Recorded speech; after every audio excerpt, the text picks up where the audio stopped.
Guys, topic natin ngayon na DIY saddle replacement po. Ito guys yung ipapalit nating saddle. Gamit tayo ng Allen wrench po.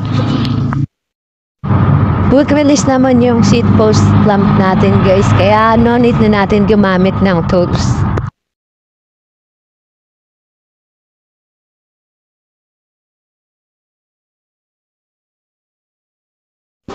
Tatanggalin na natin guys yung lumang saddle.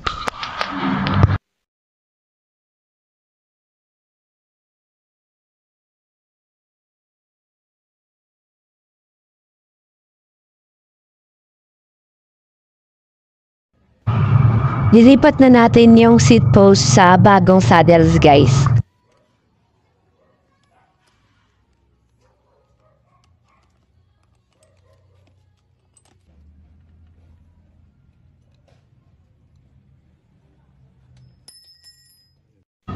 Ibalik natin yung seat post guys dun sa hold na kasama yung bagong saddle natin.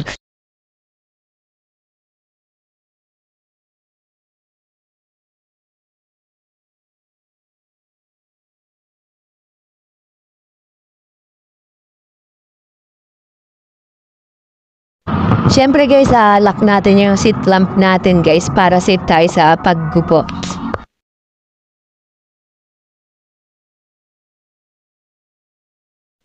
Check din natin ang saddle guys kung pantay sa frame.